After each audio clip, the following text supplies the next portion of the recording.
Today's podcast is brought to you by Audible.com. Get yourself a free audiobook download and a 30-day free trial at audibletrial.com/sweetstorybro. With over 180,000 titles to choose from for your iPhone, Android, Kindle, or MP3 player, man, you're spoiled for choice with something to listen to. So I know what you're going to do as soon as this show is ended. You're going to head over to audibletrial.com/sweetstorybro and pick yourself up something free today. Now hear this. The following podcast is likely to contain numerous instances of vulgarity or profanity, which some may deem inappropriate.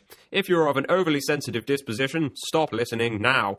Additionally, the podcast will be filled with numerous spoilers throughout, so if you haven't had an opportunity to read, watch, or enjoy the story prior to this broadcast, please do so, before continuing with this episode of Sweet Story, Bro.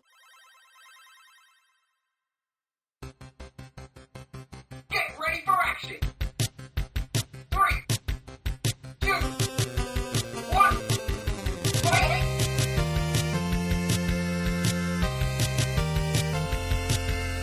What is up, Story Bros? Welcome back to another episode of Sweet Story Bro, the only podcast that gets the nitty-gritty detail that I know you love.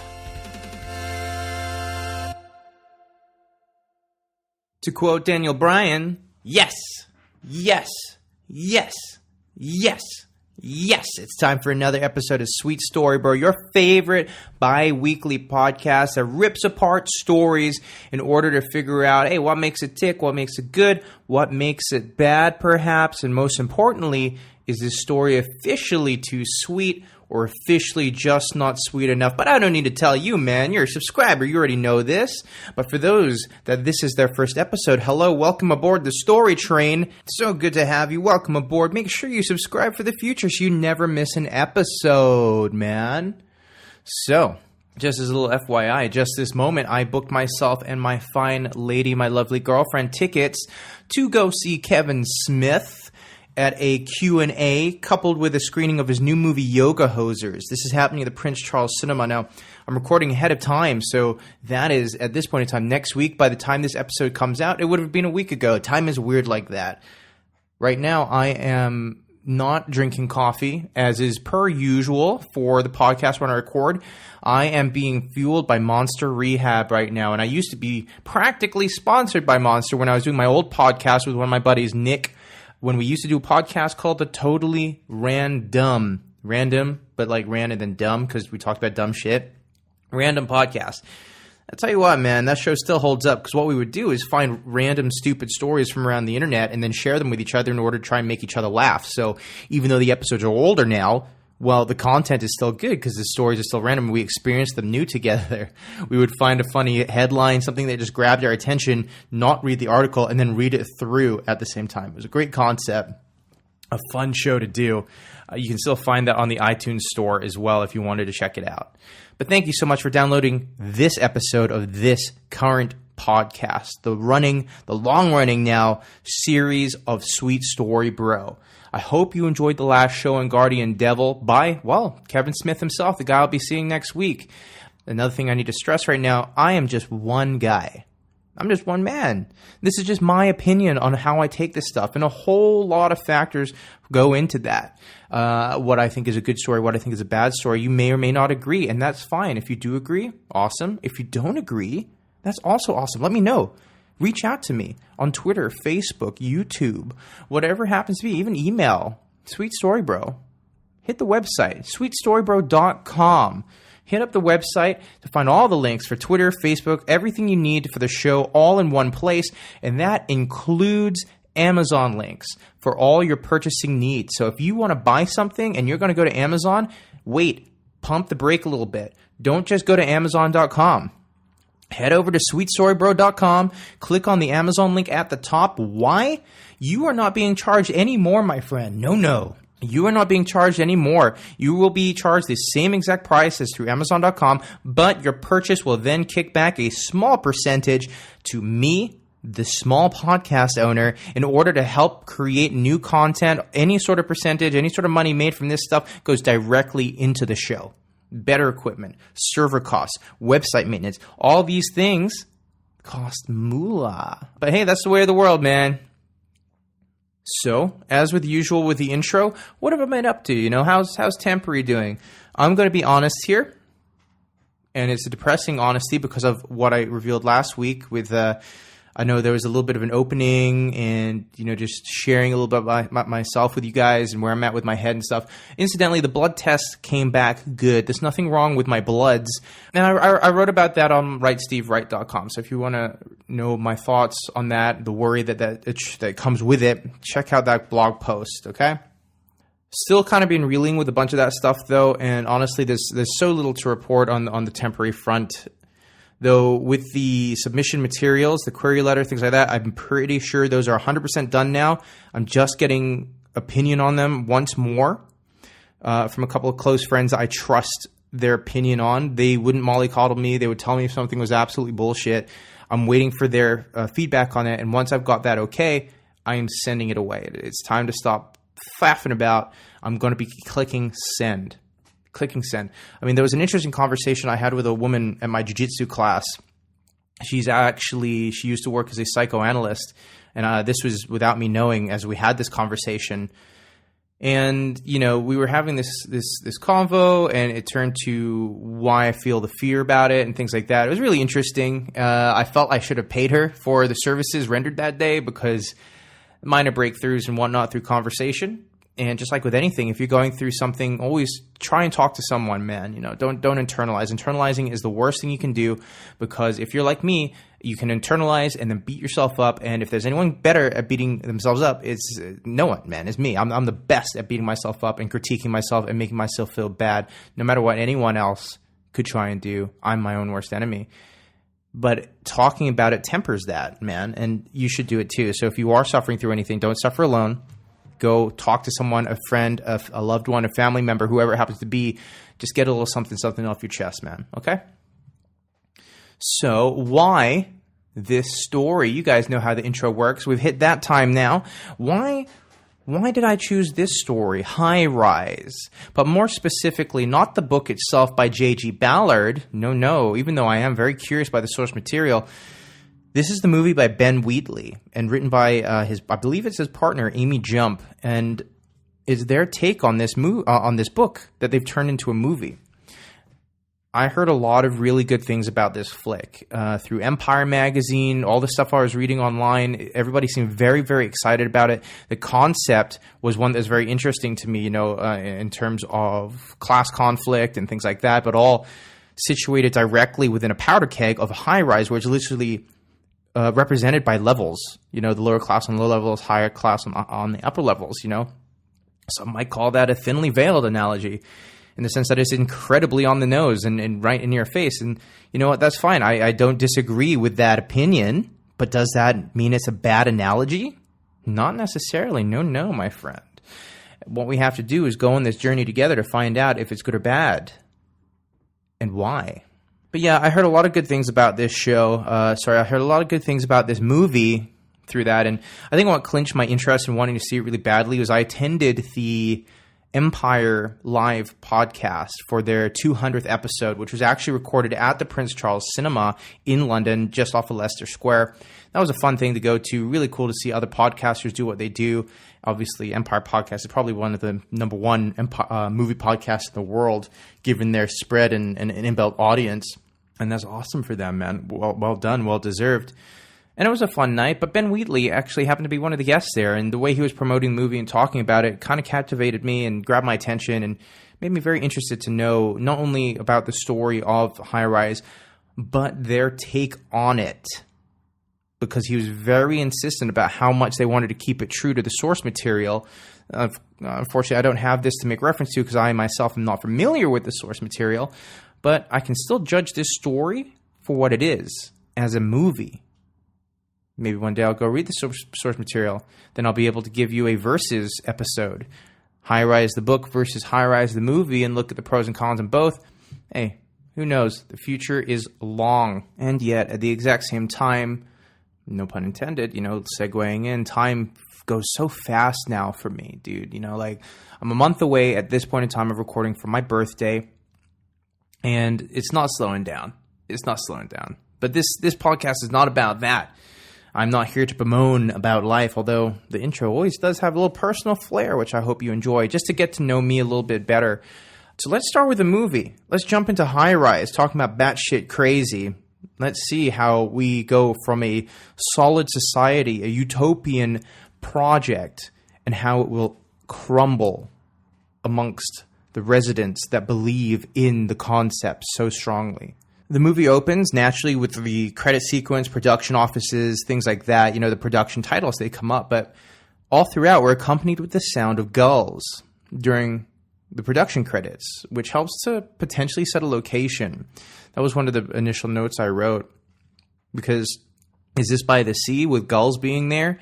Or is this a portent of doom, man? Like, you know, when the seas are really rough and whatnot, gulls are pushed inland. Is that simply an audio cue of trouble to come? Already, I mean, you might have to read into it. You might just put the movie on and think, cool, there are gulls playing, and think no more of it. But on a metaphor level, to be talking metaphorically, to look at it, everything here as an analogy. And if you are a good filmmaker, if you are a good storyteller with the medium of film, everything's there for a reason. Just like when you're reading a book, every character, every nuance should happen for a defined reason, not just random. Sometimes randomness can happen, of course. I mean, it can be chaos. Death can happen around the corner to anybody. There's no rhyme or reason for that. That's life. But we expect a certain pigeonholing for our stories. That much is true because of how we've been raised and the stories that we've all received growing up. But how does High Rise fit into that? It's interesting. Keep an eye, on that. This concept of fitting into a hole, this concept of playing a prescribed role that you're not even aware of yet. The movie opens in media res with a voiceover. And I'm not a fan of media res. I've had a couple of episodes where I've spoken about this very briefly. I talk about things opening in the middle of the action, and just like with those, this utilizes a voiceover and then flashbacks to go back and show you what happens. Not really a fan of that as a storytelling technique. It's kind of way too easy to try and grab an attention of an audience member by showing them everything when it's gone to shit and have them wonder, well, how did we get here, rather than building up there to deliver it. I know Battlestar Galactica as a TV show was really guilty of this, starting in the middle of an episode and being like, well, how do we get here? Let's rewind and find out. It's like, dude, why don't you just fucking build up to there and then we're there, It's a storytelling technique. Some like it, some don't. I tend to veer away from that personally. Voiceover, however, I remember being taught that voiceover was a lazy storytelling technique, that you should never use it because it shows that you don't know how to write. I don't necessarily agree with this. I think there's some merit to voiceover if used correctly. I really do. And I mean, in this, I think it helps to add flavor, add character immediately to what's happening, to the images that we're being bombarded with. We see this character, Tom Hiddleston. His character's name is Robert Laing. He's our protagonist. He's covered in blood, man, and he's sporting a machete. He's fucking carrying around this machete as though we're nothing. And we're treated to a little montage of him, showing him surviving the day-to-day of what living in this high-rise is like. And as he traverses with a dog, he meets a neighbor who's clearly cracked in the head, things like that. And with this very, very quick montage sequence that actually cuts to the dog's leg on a spit. And there's a beautiful little detail here. If you would just look past the dog's leg, there's a bloody electric sort of cutter in the background, the kind you use to carve meat with, or a carver no less. Funnily enough, I'm pretty sure that's the exact same one my parents have, because they bust out this 80s looking thing every Christmas to carve the bird. It looks exactly the same. I'm not too surprised by the dog being eaten. Apparently a lot of people were up in arms almost about this. But I remember reading in an interview with Empire.com about the movie, about the fact that it was being kept in. I was able to pull this quote specifically from Ben Wheatley as he speaks about adapting the book for screen and the importance of staying true to the source material, not shying away from it. And that includes to eating dogs. And this is actually taken from an interview with JG Ballard fan site Ballardian.com. And I quote, buckle in, it's a little long, this quote, but all of it is good, I promise. And I quote, Amy and I went into this with the idea that if we are going to adapt the book, which I've never done before, then we should fully mine the book for every element you can take from it and whatever you can make work. It's not like the book is this inconvenience or an obstacle to the making of the film. You can't just take the title and then suddenly you have something that is vaguely famous that you can latch your own story onto. Even though Amy changed sections and certain elements of the novel, and there were specific parts that we did not want to include for various reasons, in the front of our minds was always this concept that we were adapting the book. Adapting Ballard's novel. That was crucial. It wasn't about how we could meet the demands of the book, but rather how the book meets us. End quote. I think that goes a good way to show you how taken he was with the novel. He read it at first when he was a teenager and returned to it a few years later. He was talking about how this was one of the first sort of dystopian novels he really latched onto. And the way he looks at the story is very interesting in the way that High Rise, when written in the 70s, was looking towards the future as a dystopian future, which for them immediately was the 80s. And now here we are in 2016 looking back on this. So there's this weird sort of time reflection of fear of the future whilst looking back on it from as the past. We smash cut to 3 months earlier. And it's time for us to get context to how we got there in media res. How do we get to this point? How does in a society, how does an entire flat of people allow themselves to degrade to this moment?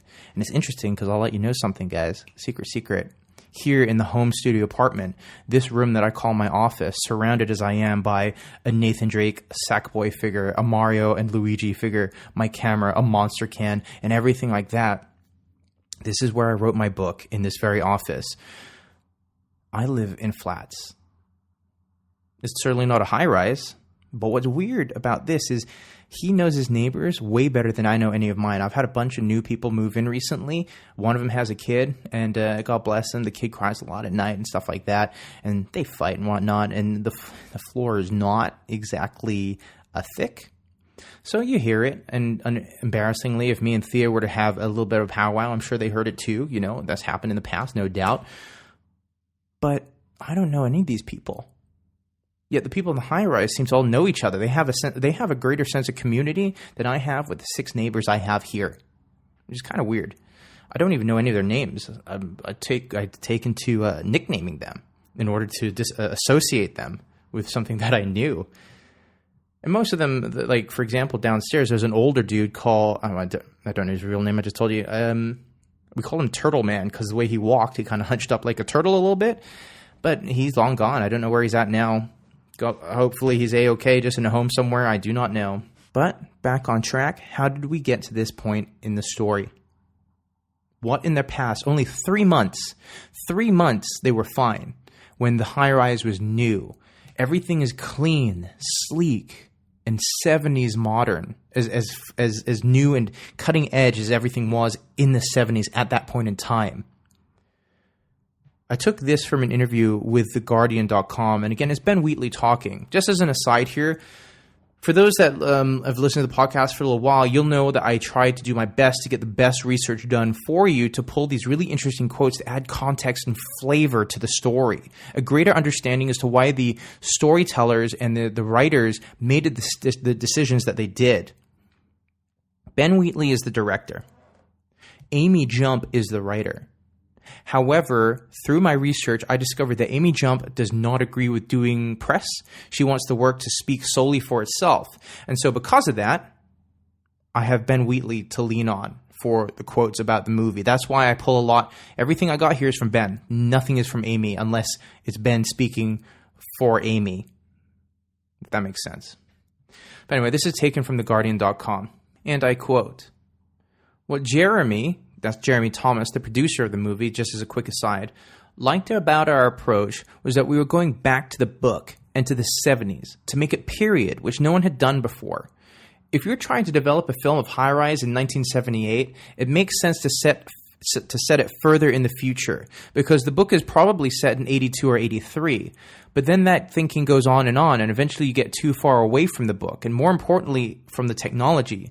You get into the world of social media, and then the story about the isolation of the tower doesn't work anymore." End quote.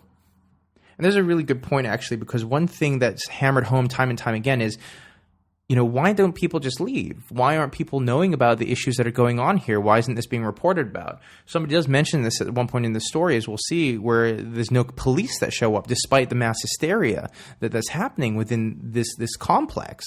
Why? It's because people weren't so connected in the way they are now. Arguably, and I work at a very popular computer store. I'm going to leave that at that. There have been arguments made amongst the staff there that I do agree that as technology advances and social media allows us to connect all the more, the world is becoming too small, and yet we are becoming more isolated because of it. It's an interesting argument, but this kind of ties in here with social media. If you were to share all this stuff out, the drama of the isolation of what's happening in the tower itself is lessened, if not gone completely, because then you apply logic. And the logic would dictate, well, if people know about this, why aren't people doing something about it? The flats himself, the high-rise, has all the amenities that a modern, successful person within the 70s would need. It's got a gym, instructions on all the new appliances, etc., etc. One thing I need to get clear in your mind's eye, though, with this story right now is everything is beautifully new, like straight out the box. The pages of the instructions for the appliances are crisp white, never been opened, not dog-eared, nothing like that. The gym, all the equipment is brand new. Nothing is squeaky or run into the ground. It's as though the high-rise arrived and just had a box taken off of it, and everything is just so beautiful. 70s beautiful, but beautiful nonetheless. We get name association for Robert Laing at this point via the moving in boxes, which is both clear and a very clever, subtle way to introduce character to the person we're looking at. We now understand, because he's got his moving boxes, that this is him. That's him. Not only that, he likes a sense of organization to his life, it seems, which is rich given the chaos that everything will eventually descend into, as prefaced with the intro to the movie, of course. We get a scene with everyone leaving for work in the morning, which shows off numerous 70s success stories. And what's nice about this is it's a mixture of men and women all going to work. And everybody that's heading towards their cars in the car park, they seem to either be rich, a businessman of some sort, or well-learned, an intelligent person, man or woman. Everybody leaving for work seems to have attained some measure of success. That's the impression given from this minor but important scene. Laing meets his neighbor, his upstairs neighbor, because she accidentally knocks a bottle of champagne or something like that onto his balcony as he suntans nude. A tasteful towel covering him up, by the way, ladies, before you get too excited and hit that pause button. Because as attractive as old fucking Tom Hiddleston is, you still have to work within the realms of propriety, my friend. But yeah, he's suntanning. The design of the flat, the high-rise, is quite interesting. The way the balconies work so that they're staggered, so even the people underneath can still get sun and things like that. The concept work that went into designing the high-rise, I think, should be given more credit, because obviously I don't think a lot of people who see this may make that connection. But of course, the high-rise itself is a character. It's not only an ecosystem and an environment, it's a character in itself. And that's highlighted by the character design, the design for the high-rise, and the detail that it goes into. We get some exposition as to Laing, his backstory, as he gets a massage on one of the levels. He's obviously quite rich because he can afford these nice things. He goes to the gym. He keeps himself in shape. He seems to have a nice job to allow him a lot of things, items and boxes that he never really takes out, but also to afford a massage if he wants one. We learn during this brief conversation that his sister has recently died, and that's that. That's the whole purpose of this scene, is to give him a little bit more flavor as to why he's there. His sister's recently died. We don't know if they live together. We don't know any sort of backstory past that. All the boxes are his. Everything in his empty apartment is his. But we do learn that about him as he gets this massage. I mean, there's a little interesting conversation between him and the masseuse where she kind of balks a little bit. Is like, really? And he just simply says, yes. Why else would I tell you? Like, you think I'm lying, essentially? There's an odd encounter with a neighbor as he contemplates throwing his trash out. And this neighbor is kind of like the, what's the word? Not janitor, maybe like the building supervisor, essentially. He goes around, makes sure everything is running okay. There's a scene of him later on just going through the car doors with like rags on his shoes just to give them a little clean and stuff. So he obviously takes great pride in the building, treats it like his baby. And he just specifies no large bags, nappies block the chute. Really odd sort of staggered conversation to be having, especially if this is his first interaction with Laing, which it is. Laing informs him that he has no children, no intention of getting children. It's a little bit of a weird, slow pace build up, I can't lie.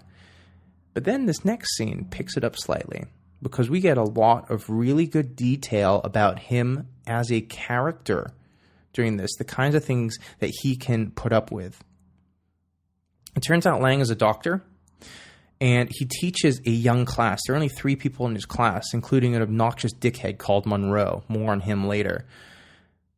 There's a human head on the table, and what he does is he cuts into it, and he peels the skin away from the face before cracking into the skull in order to showcase the biology of how a human face works. It's an awesome scene, not only because of the special effects and the practical effects of the head with the skin coming off and things like that, but what it says about him as a character. What does this say about Robert Laing? I'll tell you what this says about him, man. He does this in such a cold, calculated way with obviously trained hands. And to me, what this reads as is this guy is dangerous. Why is he dangerous? Because there is a disassociation and clear desensitized nature to how he's doing it. You know, he can, without even thinking twice, he can peel the skin off another human's face in order to showcase it for medical purposes. Now, he's either done it 100 million times, and so it's just standard practice. But even if he has, there's just no reaction to it. None at all. And to me, that comes off as cold and like I say, just really, really menacing. We learn more about his decision to move into the high-rise during a party conversation. He's invited to a party. Everybody's moving in. Everyone's having a good time at this point, you know. Everyone's partying, living it up. Isn't it great we're all here together in the high-rise? We discover that he wants some, you know, kind of typical needs for somebody who might move into a new place. He wants a new start. You know, he wants to separate himself from his past a little bit where no one knows his name. Things like that, you know. And during the party scene, so many personal dramas are introduced here. We're inundated with different characters that we need to pay attention to. People like Wilder, his wife, Charlotte, the newscaster, Cosgrove, I believe his name was. You know, people like this and more. And this is going to be indicative of the rest of the movie. Montage-y sequences with a lot of information to deal with across a plethora of different characters.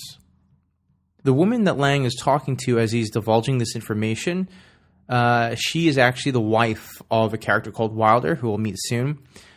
And she's heavily pregnant with like his 3rd child or something like that. But that doesn't stop her from drinking and smoking and enjoying herself during this party. The 70s, they were a different time, really, where women were not discouraged from drinking or smoking whilst heavily pregnant. A better time, some would argue, but those people tend to be idiots. Drunk, Laing stumbles home into the lift downstairs and down the hallway to his apartment and begins to look through some of his personal belongings before crashing out on the bed. And it's just a mattress on the floor at this point. He puts up a photo of himself and his sister. It's the only thing that I believe he puts up on the wall at all during the entire movie. The only personalization, bar a little bit of paint that he puts on for whatever reason. But at this point in the story, we've had our introduction. We know we know the environment and the location that we're going to be dealing with, and it's quite isolated, much in the same way as a movie like Reservoir Dogs was, right? Minor locations, all kind of set in one key area. It's the same thing with a high-rise. Only, you know, let's not fool ourselves. The detail and the level design of the flat, the high-rise itself, there's a lot of character in each of those. So even though we're limited to, quote unquote, limited to just the high rise, a lot goes on the different levels. and some of the levels are so drastically different from one another, it might as well be a different location entirely, honestly. But we're now rooted with some of the core characters that we're going to be following and the community aspect that exists amongst the apartments, or in this case, the apartments that he lives near. Don't forget as well that Charlotte lives on top. She dropped the champagne bottle down onto his balcony. Wilder happens to be with her during that time, incidentally. He tells her quite honestly that he would like to have sex with her. He doesn't put it in such kind terms. He's quite crude with it. I think he said something about having a go between her legs or something like that. I really can't remember. I do apologize. Either way, it wasn't polite, and it's not how a gentleman acts. All right, fellas?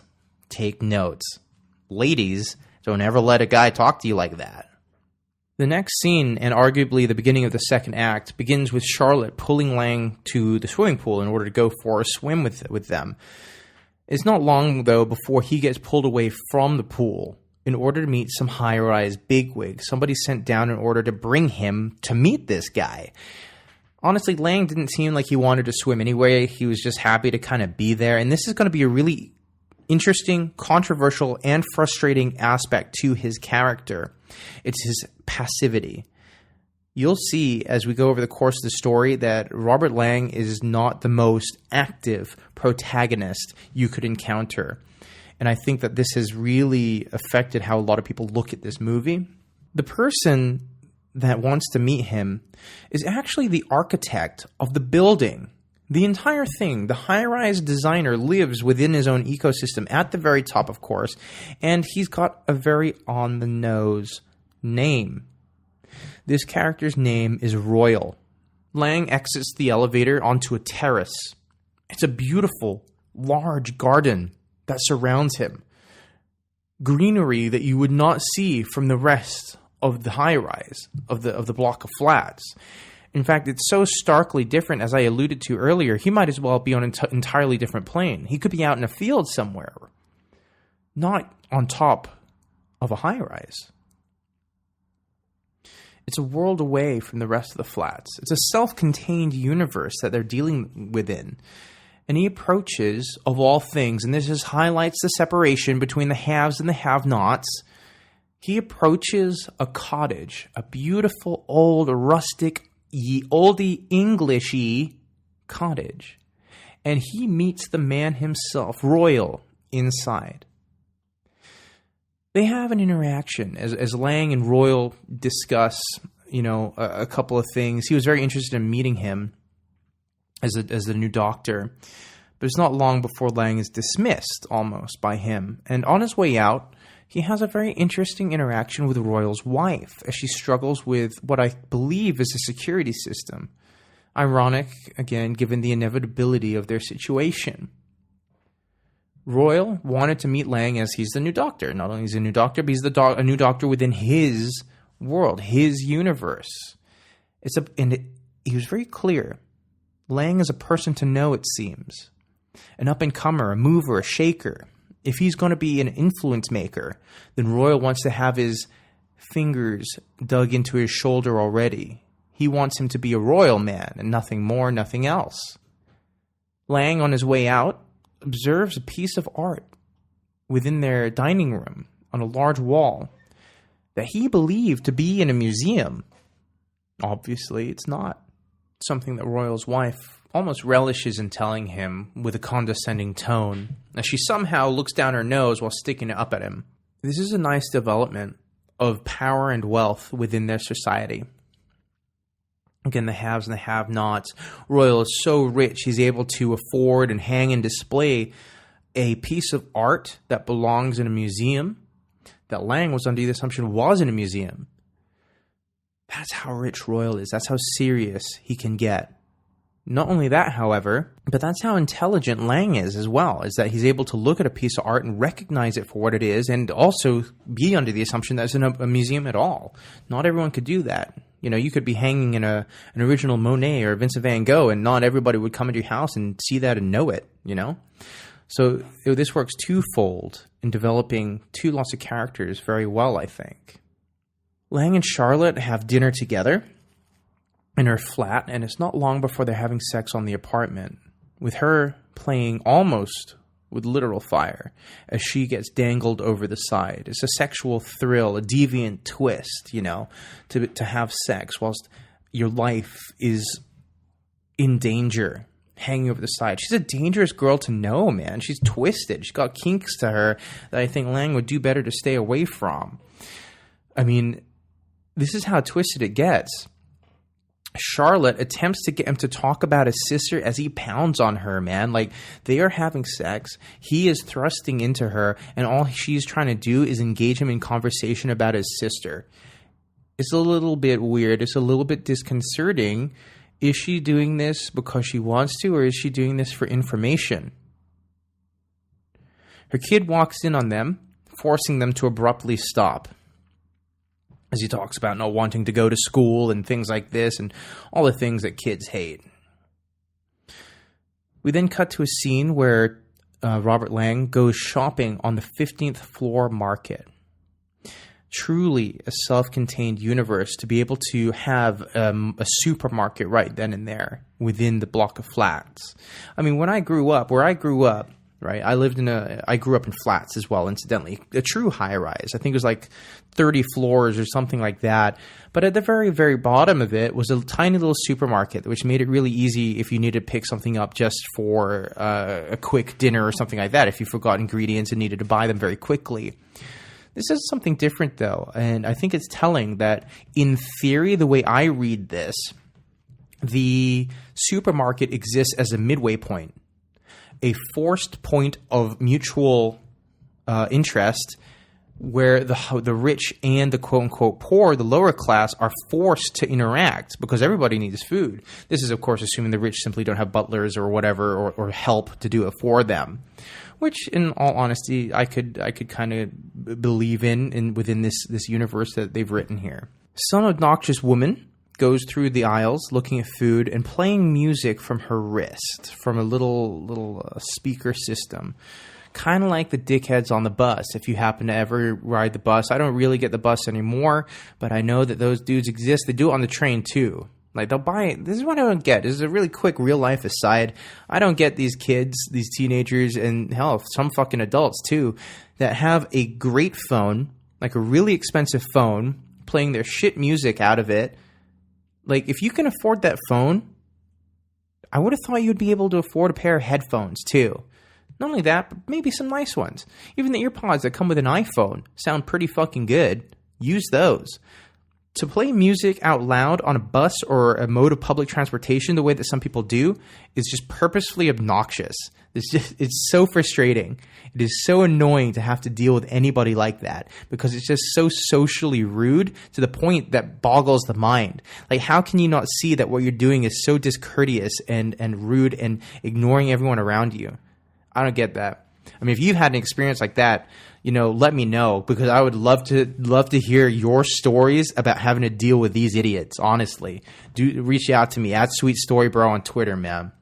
But she notices him looking at her and asks if he wants her autograph. He has no clue who this woman is. Honestly, I don't either. None of us do. And it's not until he's at the tills paying that the girl putting it through reveals that she's some actress researching a role, apparently. But he doesn't know that. She's actually offended by the fact that he doesn't know who she is. Expectation, societal expectation. If you're a minor celebrity, you expect the world. There's a lot of commentary here on everybody. I mean, even the girl that puts the stuff through, works at the supermarket, she has a minor role. I don't really talk about it in the notes because it's so minor, but just to condense it down, Laing thinks about learning French at one point, decides not to purchase the book, leaves it as he's paying for it. She takes a book, obviously buys it, and then learns French. And that's it. It's a nice little minor thing, but so minor. This is why I didn't want to bring it up in the first instance. I just didn't think it was important. And I think you'll find that with most of my podcasts. I will talk about every major story beat, but I won't necessarily talk about everything in ridiculous detail. Only the stuff that matters, only the stuff that jumps out and is important to speak about. Talking about that, rolling power outages occur within the supermarket. Energy issues hit the high rise. And now we get the very first bit of obvious conflict Why is the power being outed? Where is the power being routed to? What is happening? Is it being distributed and shared evenly? We don't know. The energy issues of being diverted and things like that, they're actually being diverted to the rich party that Laing is going to be attending, that he was invited to. The supermarket suffers, and the people on the lower floors suffer for the convenience and enjoyment of those, quote, above them within stature, but literally within flat structure, if you will. This party couldn't be further away from the one that he attended earlier. The one he attended earlier with real people, the salt of the earth people, just trying to get by, trying to enjoy themselves and try to have fun, even if they are heavily pregnant. But in this one, everyone is so filled with pomp and pretentious circumstance. Everyone is in fancy, fluffy costumes with wigs, like a courtesan's court. Everyone but Laing. He obviously wasn't given the memo. Some of the pretentious toffs make a joke at his expense, and it isn't long until Simmons. Now, Simmons is the guy who was sent to retrieve him from the pool earlier. Simmons is like a worker. He works for Royal. It isn't long until Simmons ejects him from the party. And it's sad because, Laing was under the assumption he was invited. Royal invited himself. He brought a bottle of wine in order to try and ingratiate himself amongst his hosts. But instead, he gets ejected from the party, made fun of, and then, to make matters worse, Simmons looks at the wine that he brought and then insults him as well. He's not there at that point, but insults him, calling it cheap piss or something like that. And then throwing it to the side so no one can drink it. Laing's made an obvious effort to be embarrassed. To make matters worse, he actually gets stuck in the lift as it breaks down on the way home. And we're treated to a really great visual image of him in the corner. And the inside of this lift is mirrored everywhere. What they do is a really nice bit of visual trickery as his image fills the entirety of the elevator. Just reflections upon reflections upon reflections upon reflections. And, to read into that, to take that and attribute meaning, the way I interpret it is, who is the real Robert Laing? Who is he? What is he looking at? What is he trying to achieve here? Where is he going? But most importantly, who is he? He doesn't even know at this point. I think he's starting to lose himself slightly. Royal invites him to play squash the next day. And what's interesting about this is they never discuss squash personally. Laing discussed playing squash with Charlotte. And during the initial interaction, I believe, Royal brings up the fact, so I hear you play squash, or something to that effect, which indicates what, my dear story bros? Charlotte and the architect talk. Again, let's not forget that she lives above him. So if we were going to take this in a literal hierarchy, those who are poor at the bottom, those rich at the top, Charlotte ranks above Laing. If we were to buy into this sort of mythology, this sort of universe that they're building here. They catch up and gossip as they play, and he brings up Charlotte, which pisses off Laing. He doesn't say anything nice about her either. Royal is quite dismissive, quite rude about her. I believe he insinuates that she's a bit of a prostitute or something like that, has no self-respect. Laing doesn't take kindly to this. But what this does suggest, again, very early on, these are breadcrumbs, man, but the breadcrumbs can lead to the loaf. Royal and Charlotte have a history. Remember that. They have a history. We then cut to a scene of high tension downstairs in the lobby as the, quote, lower floors complain to that supervisor character. You remember that busybody earlier who was having go at Laing, making sure he wasn't putting diapers down the chute? That guy. They're complaining to him about unfair distribution of power causing these issues with electricity. People are unable to look after themselves. Mothers are unable to boil water to sterilize bottles, etc., etc. And almost as an aside, it's brought up, and this is quite harrowing in how they talk about it and quickly dismiss it. A girl was supposedly felt up by a top-floor individual, this had described him, a top-floor individual, with a copy of the Financial Times being stuffed into her mouth. Why does she suspect it was a top-floor individual? He smelt good of rich cologne, and they stuffed a Financial Times into her mouth. That is a pretty decadent kink for those old-timers upstairs. I'm going to take a quote here again from the Guardian interview that I mentioned earlier. Another quote with Ben Wheatley, of course. And I quote, "Oddly, you assume that in the book it's the working class versus the upper class, but it isn't. There is a class war, but it's like lower middle versus upper. What makes it all break down in the book is that they're being put together in what is meant to be a kind of utopia, and then they all join together in moaning about stuff that's broken," end quote. And I don't think he just means broken in the sense of the electricity not working or a broken stove. I think he's talking about societal elements being broken as well. Dig a little deeper, there's a lot of substance here. I agree. I think that the high rise in itself is built large enough and tall enough to be able to accommodate all of these. So I think he's right. And hey, man, it's his art, so this is ultimately his direction and his choices. But I agree with what he's saying here. It wouldn't necessarily be boiled down to simply lower versus upper. You got to have the middle there as well. And I think this is represented because I think that's kind of where Robert Laing is, honestly. He's above some, but below others. He returns to work, that's Robert, where he gets mothered by his secretary. This is an odd little scene because it's so throwaway. He gets mothered by his secretary as she checks his temperature, much to his minor annoyance. She puts his hand on his forehead, makes sure that he's okay. He's got someone out there looking out for him or seems to be worried about him. But that's it. That's like the last time we see her. That's it. It's such a minor little thing. He confronts his student, Monroe. She gives him the results to Monroe's test. What happened earlier when Monroe was first introduced, when they were peeling the skin off of the skull, is he actually fainted. He couldn't deal with it. He was obnoxious, he made jokes, he was sarcastic and unpleasant, but when it came down to the work itself, he couldn't hack it and he fainted. And that's all he thought of was just a minor dizzy spell. But Laing takes almost sick pleasure in telling him that it could be something more. And here's how it breaks down. He confronts his student Monroe, who's a part of the group who mocked him at the rich party as well, incidentally. And this is how arrogant Monroe can be. Despite being younger, despite being a student, he has no respect. He tries to control the situation when Laing attempts to call him to the office to tell him privately.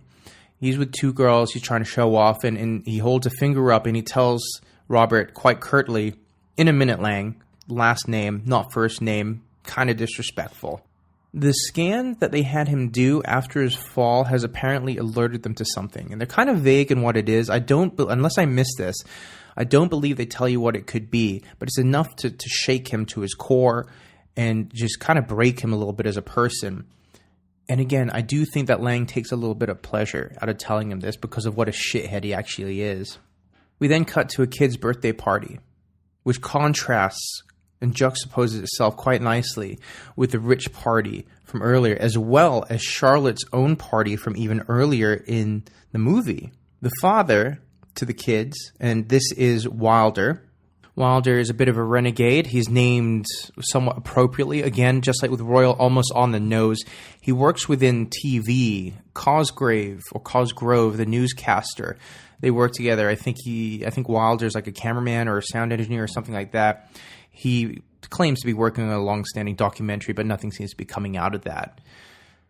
He learns that his kids were turned away from the pool today for being too noisy, and so decides to take them all swimming right the fuck now as a big old fuck you to the system and the establishment. You can't tell me what to do, you can't turn my kids away just for being too noisy. They're kids, they're having fun, let's go show them. The mess in the flat, because the flat is turned almost literally upside down. Things are everywhere. It is not tidy. It is not clean. It looks like a bomb went off because the kids have absolutely trashed it. This acts as a visual precursor to what will be, what will come. Laing and Toby is Charlotte's son. Don't forget, remember he was the one that didn't want to go to school after he walked in on Charlotte and Laing going at it on their balcony. they have a little tete-a-tete here. And this is like one of the only major quotes I pulled from the movie because I just found it so snappy and so in your face. Toby asks Laing, quite simply, and I quote, "Why haven't you got a wife?" To which Laing snaps back, "Why haven't you got a father?" End quote. Drop the mic, Laing, walk away. Thug life for real, motherfucker. You just got blasted away, Toby. What are you going to do about it? Nothing. That's what. Pretty harsh, pretty hardcore. He does kind of take it back almost straight away. He doesn't know why he said it. But pay attention. Why haven't you got a father? Does he not have a father? Have they ever mentioned the father? Not really. So what's the issue with Toby's father? What's going on there? They tease here that Toby's father could be the architect. Don't forget, I mentioned it earlier, I told you to remember the pre-existing history between Charlotte and Royal. These breadcrumbs are getting larger. They're no longer so subtle. Wilder leading his kids to the pool leads to the first real social clash together as they come together, not using the mediator of the supervisor as a mediator. As the lower floors invade the aristocrats' party by the pool. They're just hanging out poolside. They're not even really in the pool, just all dressed up in their pomp and circumstance again, having I guess what they would call a good time as they talk about things and look down upon the people that are below them. And we get another montage sequence showing the power going out. The power goes out. Laing takes Toby home, ends up almost getting into a fist fight, a confrontation with Simmons, as well as the dad, that's Wilder, getting fired by Cosgrove, I can't remember his name, for lobbying the kids to the pool. And then, of all things, in all of this madness, as everything's happening all at the same time, Wilder drowns a dog, one of the rich people's dogs. And the only reason I can think that he does this, obviously in the moment of trying to stick it to the establishment, a big fuck you to them, his kids invading and having fun, and then losing his job because he feels like a loser, he feels like a bum. So he does the only thing that he can do, I guess, that would make him feel in this time, something that he feels he has control over. He can take this dog out, and he does. He drowns the dog. But more importantly, by taking it out, it's another step towards the conflict, the confrontation that will go on between the have and the have-nots, between Wilder and the upper classes. He's just killed one of their dogs. He's just taken something that they love. Honestly, it would be good if you were a dog to stay away from this high-rise because things don't end well for pooches in this place, I'm telling you.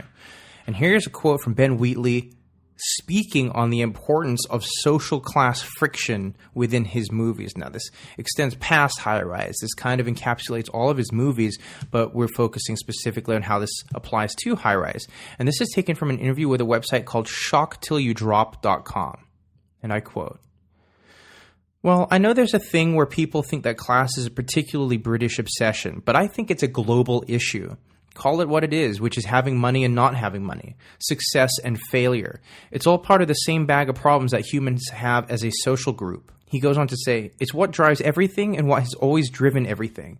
That's why I go back to it, because it is a fundamental part of humanity. The problems that we have in every aspect of our lives are caused by these issues, I think." End quote.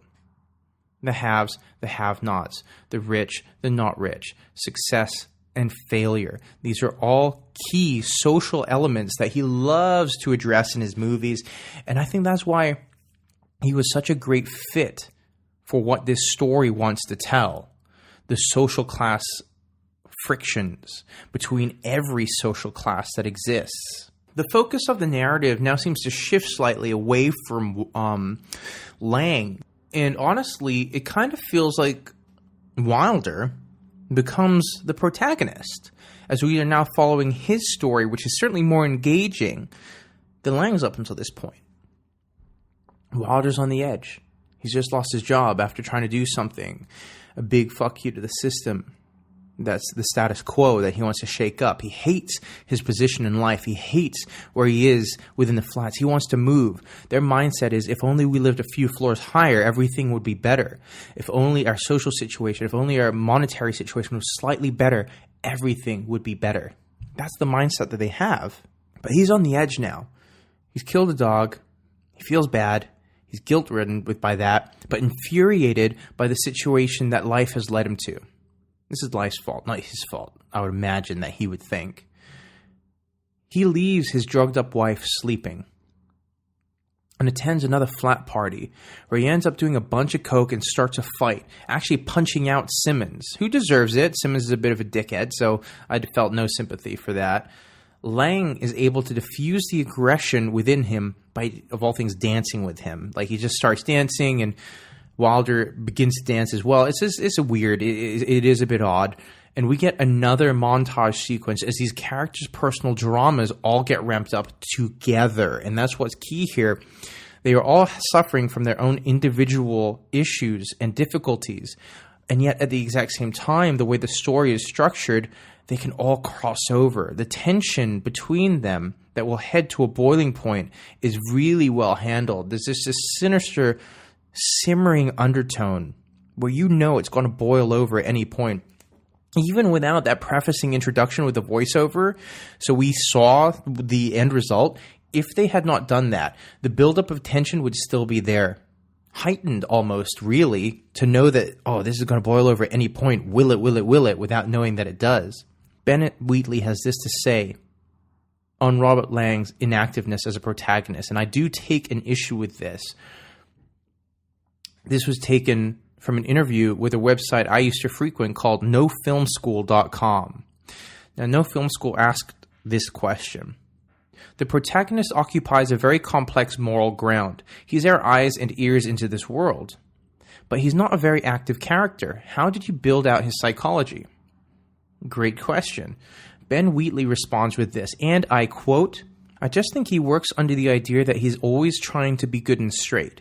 He tries, but fails. His cowardice shows. He's set up as the audience avatar, so his moral failure is all of our failures to not just take responsibility.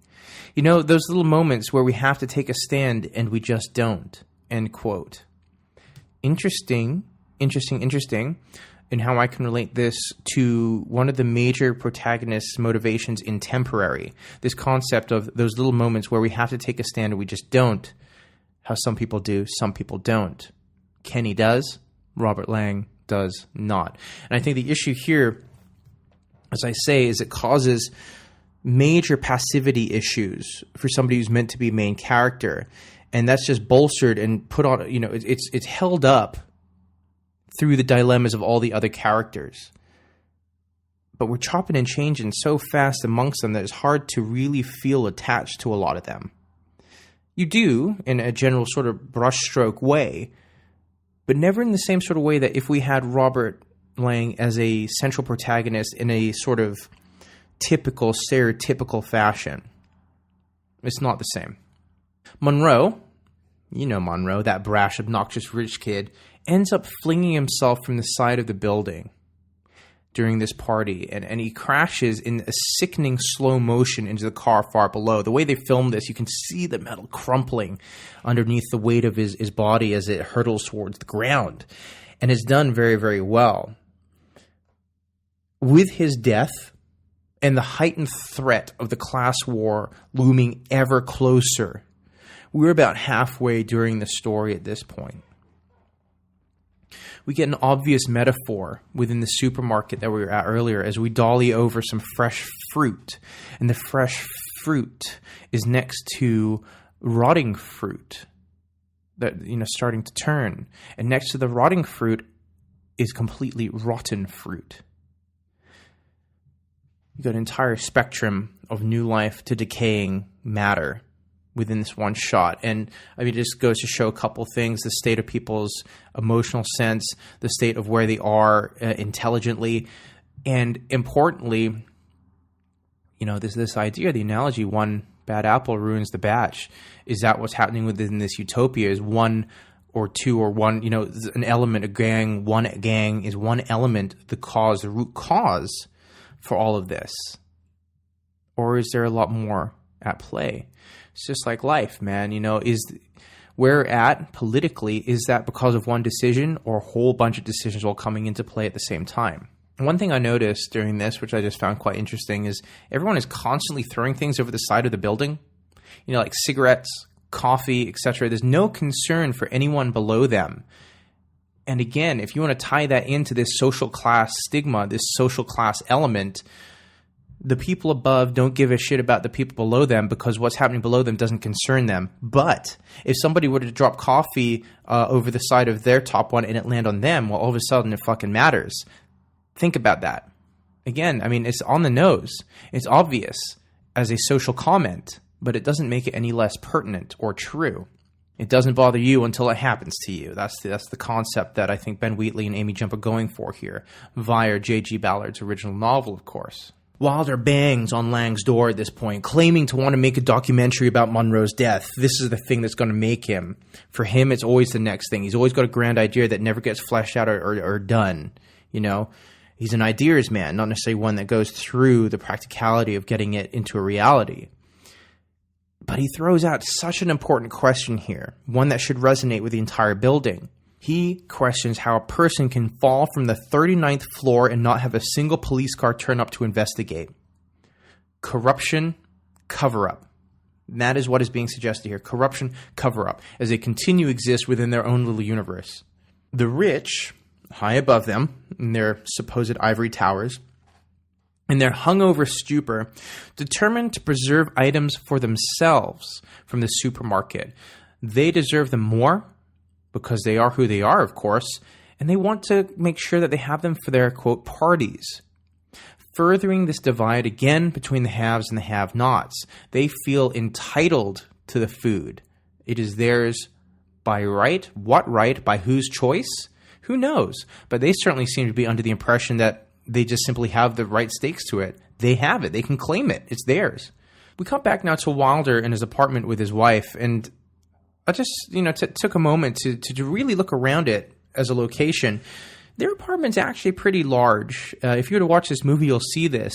I don't really understand how they found themselves to be so destitute and depressed, considering how large where they are actually is to live.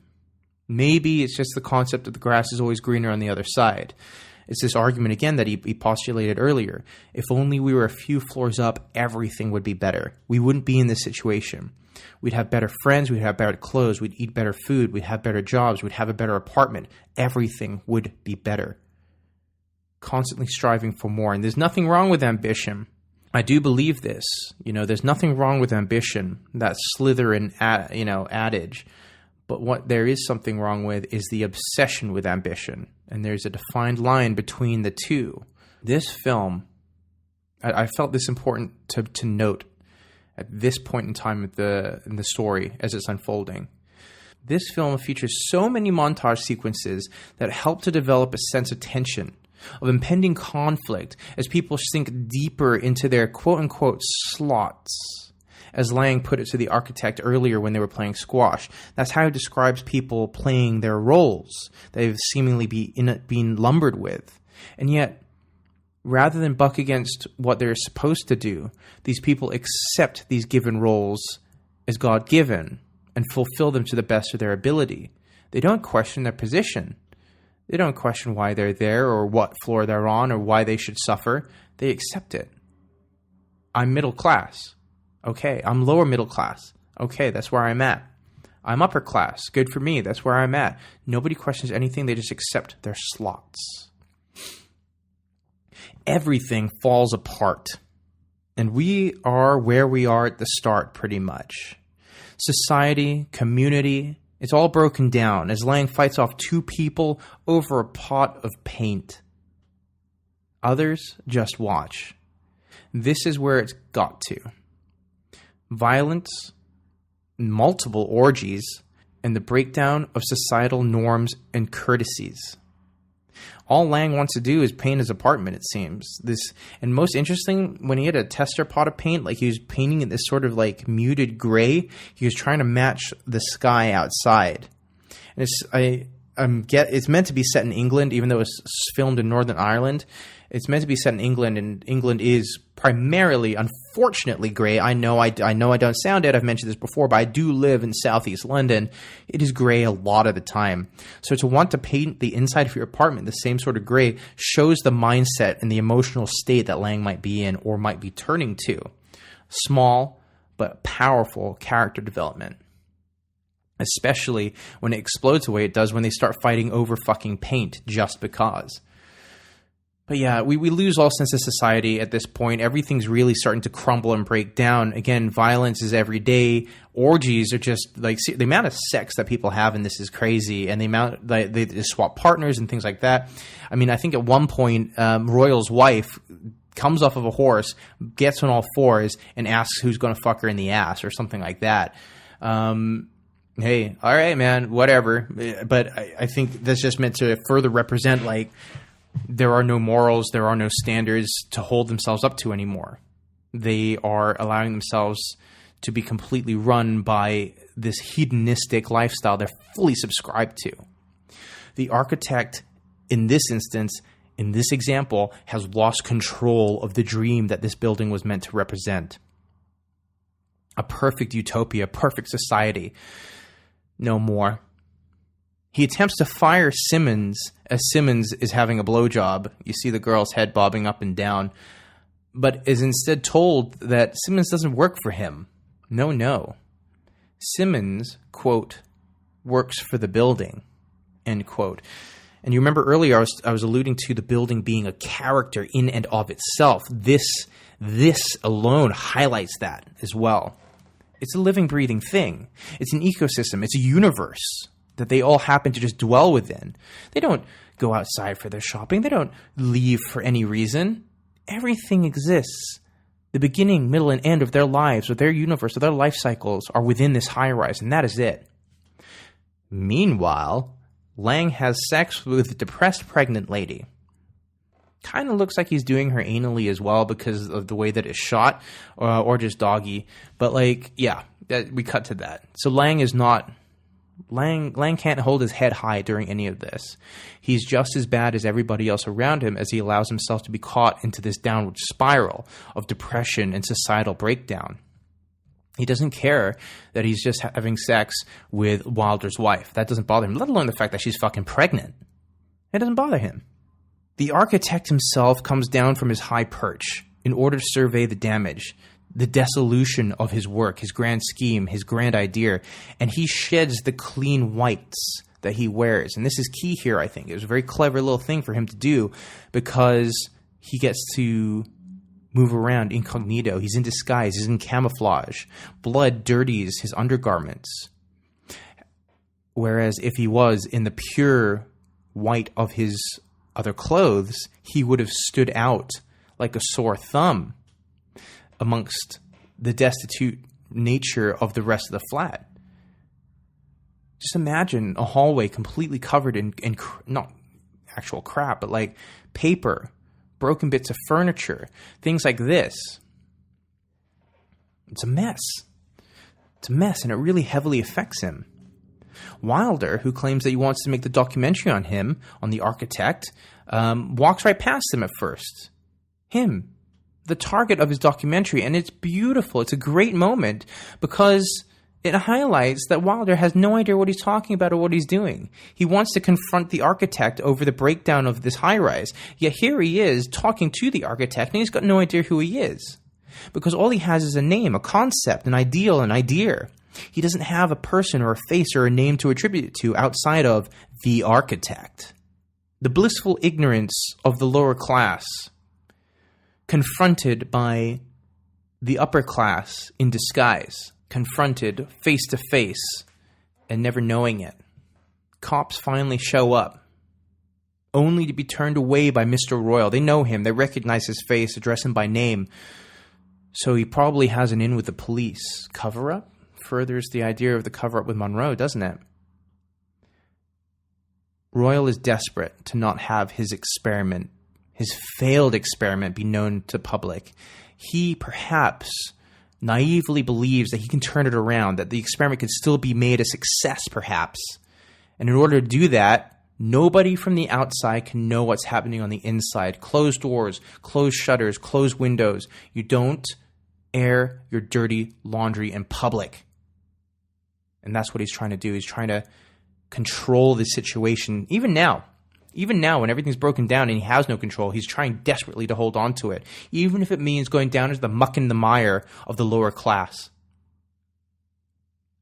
Wilder confronts Charlotte over Toby and her relationship with the architect. It was obvious, wasn't it, guys? Really, let's be honest.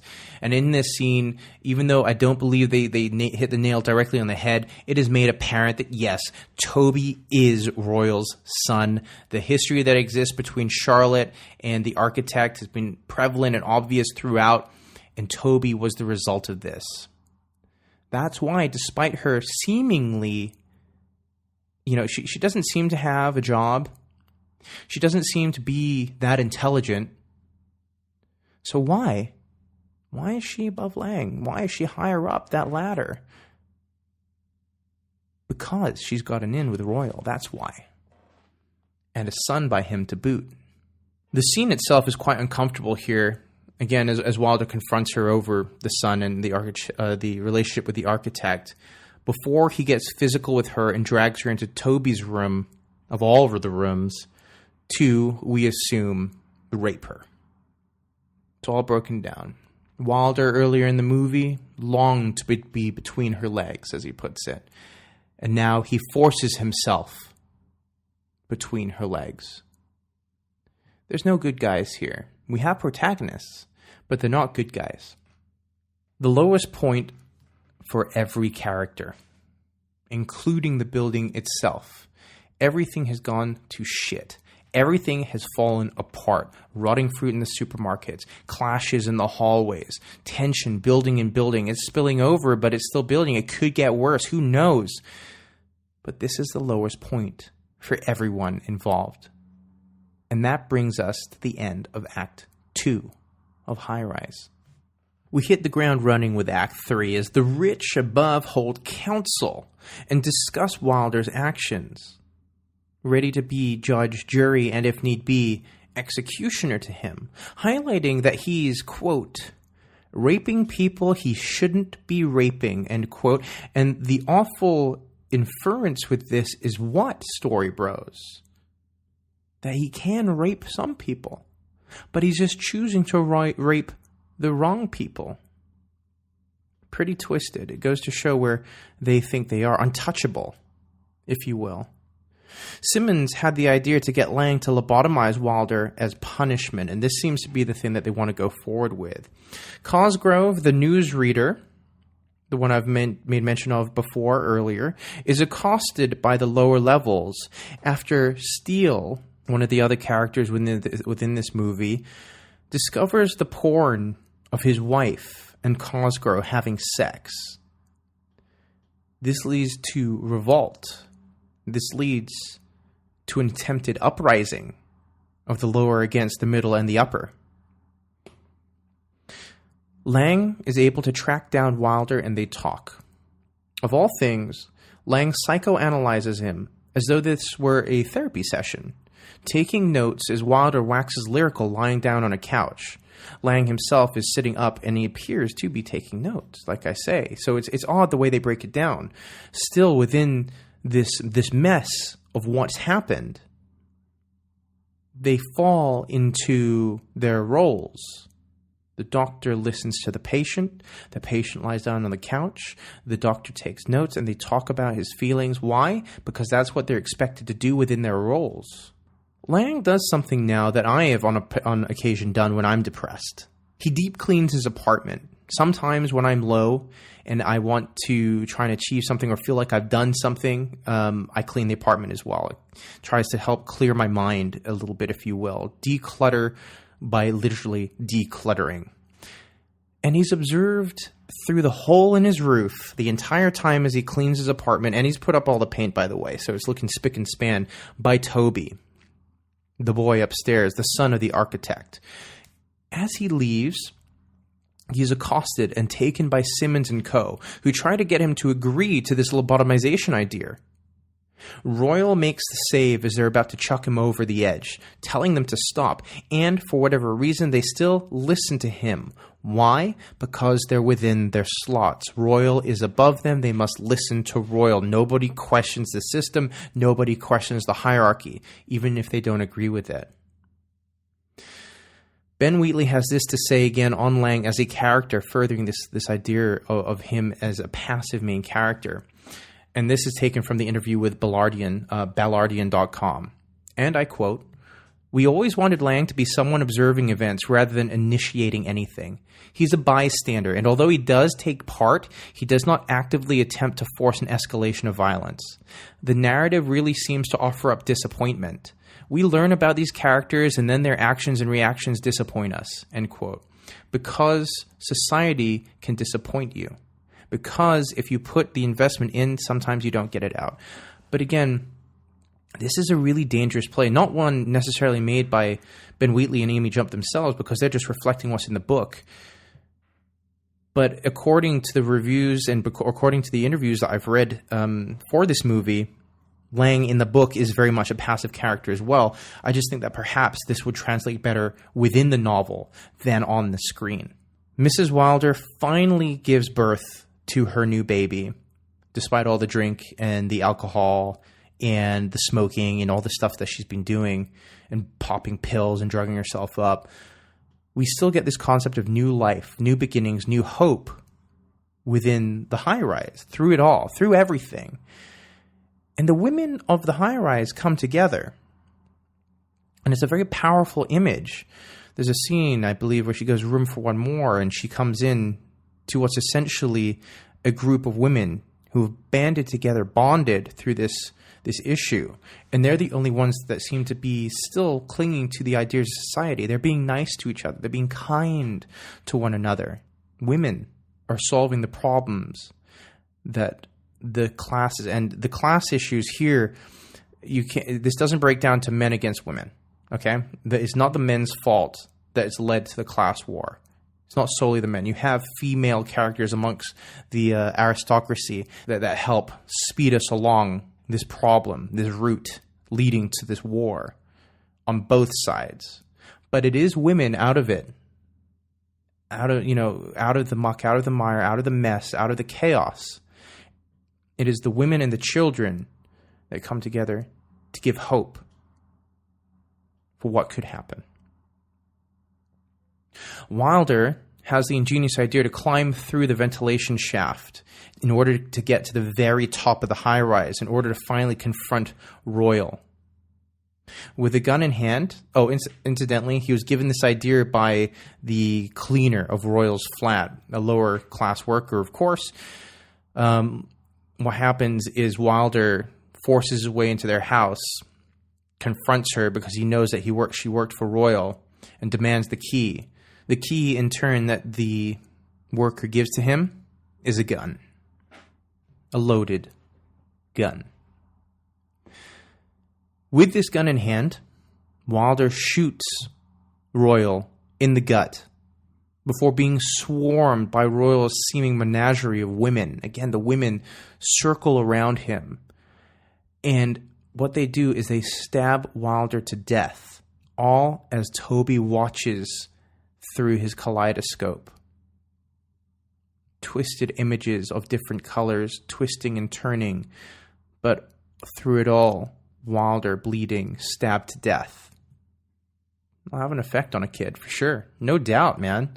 Who knows what Toby's going to grow up to be, given some of the stuff that he's seen. Pretty twisted, I would imagine. Kind of person that would grow up to be a serial killer or try to recreate the human centipede in real life.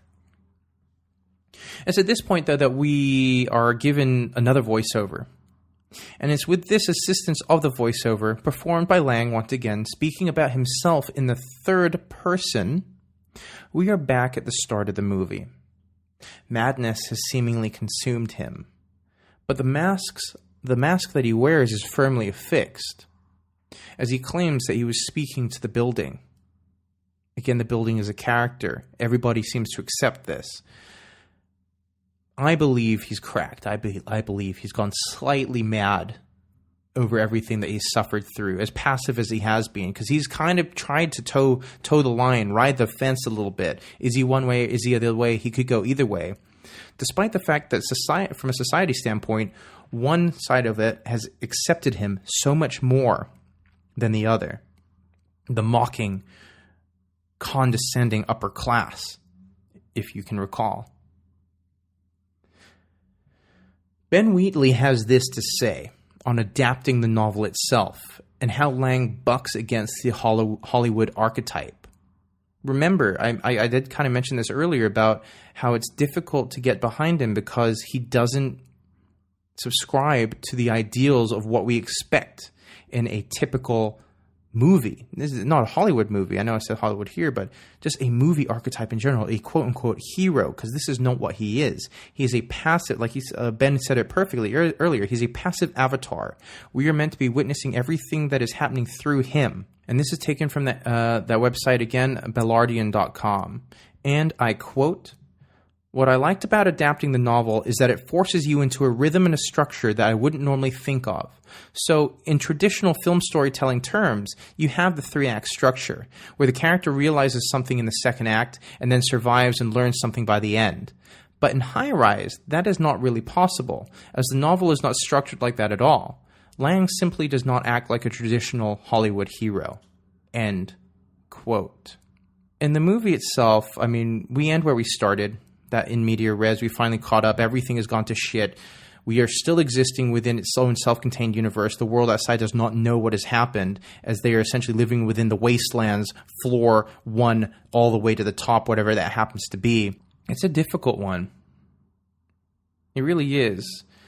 It ends with Toby sitting on a chair outside high above, tuning into a radio frequency as Margaret Thatcher talks, because again, in the looming future, you have Thatcherite Britain to look forward to. I'm not going to get into that here because it's not my place, and that's not what this podcast is about. But it does have ominous tones, threatening tones of what the future will hold for England, about where they're going, and how they don't know what awaits them. High Rise is an interesting one, honestly. It's a hard-hitting social commentary, really. It doesn't hold its punches. It shows a lot of hardcore instances, like the orgies, things like that, sex as being a breakdown. It represents a breakdown of society as opposed to two people coming together in love. It's the way it's represented is very much decadent, deviant. I love the social commentary is very good. I enjoyed that, even though it was quite on the nose, especially with the character names and how they're portrayed and how they present themselves. They're not particularly deep, even though the themes and the commentary is, if you're willing to just chip away a little bit, look a little deeper. It's like at the very start with the gulls. Trouble is brewing, trouble is coming, if not here already. For those not attuned to it, they're just gulls. But to those willing to look a little deeper, there's meaning there that you can attribute. This story, it is completely mired, however, in my opinion, with an overuse of montage to tell a difficult story that doesn't have an active protagonist. Again, I mentioned this earlier, but arguably Wilder is a more engaging main character than the passive Laing. The overuse of the montage as well seems to be the only storytelling technique that they could really use to translate the book. So you can't really hold that against them, but at the same time, this book was once considered to be unfilmable. Well, they filmed it and they've made a movie out of it, but should they have done that? Because it's difficult to follow so many characters and to care about them in any real sense. So in order to really enjoy this movie, if you do want to watch it, check it out to make up your own opinion either way. Take that step backwards. Take an unobjective step backwards and look at it as commentary rather than character study. Yes, there's character study that can be had. You can break down the characters as I've done so as we've gone along here and what they represent. But I think because they've been so willing to, as Laing puts it, fulfill their slot, fill the slot with what's expected of them, there's a lot more to take from this story as commentary, social commentary, than anything else. I cannot lie. I am very on the fence about this one. I'm as torn with this as I was with Poe Anderson when I reviewed Tom DeLonge's book, Poe Anderson. I think it was for episode 3. I think that High Rise, written by Amy Jump, directed by Ben Wheatley, has a lot of problems, but it does a lot of good in how it challenges you and forces you to think as well. This is not a popcorn movie. This is not a turn your brain off and just let the images flash over you movie. This movie forces you to engage with it. It forces you to tackle it on a higher level.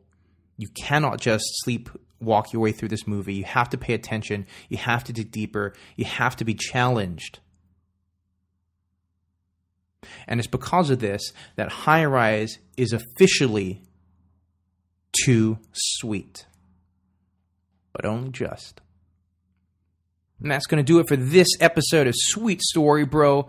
Thank you so much for listening, and check it out. And you know what?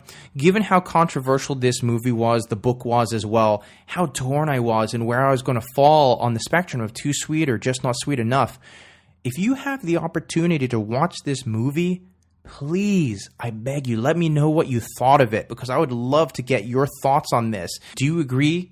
Did you think it was officially too sweet, or did you think it was officially just not sweet enough?